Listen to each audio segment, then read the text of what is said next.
Mistaken identity is hardly a new trope in video game writing, but it's rarely handled in such a deliberately tongue-in-cheek way as it is in the Outer Worlds. Awoken from hypersleep early by decidedly dodgy outlawed scientist Phineas Wells, your protagonist is bundled into an escape pod and sent hurtling towards the surface of Terra 2 to meet your smuggler and adventurer Captain Alex Hawthorne of the Unreliable.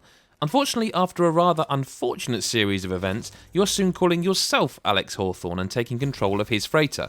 Well, once you find a power source to get it back starside, that is. Such is the opening of The Outer Worlds, a gleefully grim or grimly gleeful space western set in a far future galaxy where mega corporations own everything. Worlds, sports teams, human lives, teeth. A person is nothing if not employed, and people dance to advert jingles and worship brands, not gods. It's worth knowing on your way in that this is very, very much a Fallout game in all but name. Fans of Bethesda's somewhat fallen idol will be instantly familiar with many of the systems, including the ones that have been tweaked like copied homework. For example, the slow motion appendage targeting VATS system is here called TTD, or Tactical Time Dilation, a side effect of being thawed out of hypersleep so quickly. It works in much the same way, slowing time to allow you to do extra damage to targeted areas and rewarding you with a slow motion kill cam shot for your trouble. In fact, reward is a big part of the Outer Worlds, and Obsidian seem to delight in giving you things and watching your little face light up.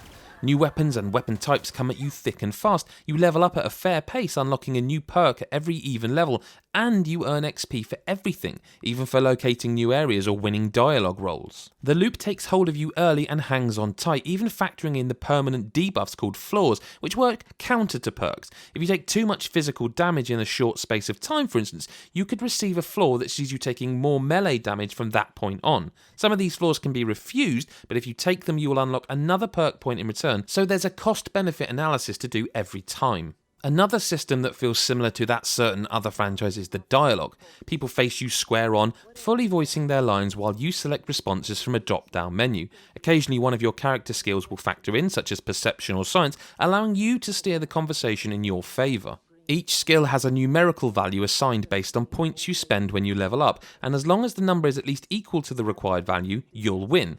It's not a new system, but it's effective, especially as some of the writing is so good. There's more to the NPCs here than just giving you busy work to do, and you can push most people you talk into opening up. Your companions have colourful personalities that will react not only with one another, but with the people you meet and the things you do. Each companion has their own reasons for tagging along with you, and they all have their own backstory and purpose. In addition to just being another gun in a gunfight, they can extend their expertise to you. For example, first recruit Parvati is a novice engineer intent on cutting her teeth on the Unreliable's battered engines, and her presence in the party, because you can have two at any time, will increase your engineering skill, allowing you to apply her knowledge to the world and conversations. As a result of this, every foray outside your ship could potentially go differently depending on who you take with you. You could make different alloys, avoid a tough fight, or completely ruin your standing with one of the various factions.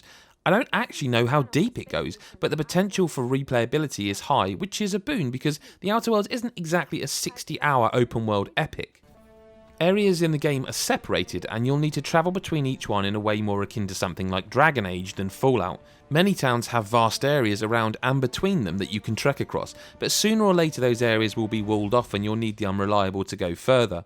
Exploration is vital though, as you'll encounter scores of side quests and hidden curiosities, not to mention local wildlife that evokes memories of Borderlands. Almost everything you kill or search will yield something worth collecting, from weapons and armour to vendor trash, crafting mechanics and collectibles. The various locales of the Outer World are fizzing with flavour, from datapads and terminals you can hack to NPCs with stories to tell.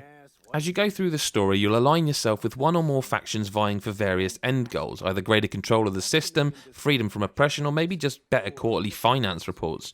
You'll investigate relay stations that have lost communication, deal with infestations of alien horrors, come into possession of a shrink ray, and save the residents of a space station from being cooked alive. Maybe you'll work out why there are suddenly woolly-haired cows in your engine room, which had me stumped for a while, or you might not do those things. The important takeaway is that your choices will shape the story you tell around the water cooler with your friends, and you may find your experiences very different to theirs.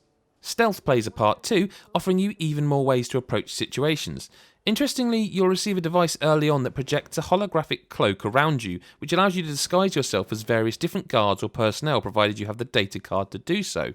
It's a cool system that not only adds tension to infiltration, but forces you to use your wits if you get found out, as you'll be given 3 opportunities to talk your way out of trouble. Of course, such choice and variety often come at a price, and that price here is performance.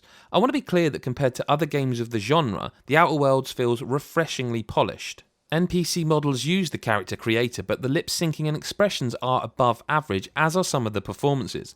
The issues instead manifest as drops in the frame rate and texture popping, both of which are noticeable and frequent in certain areas. The latter is a particular problem on the inventory screen, where it takes several seconds to apply textures to your protagonist's armour.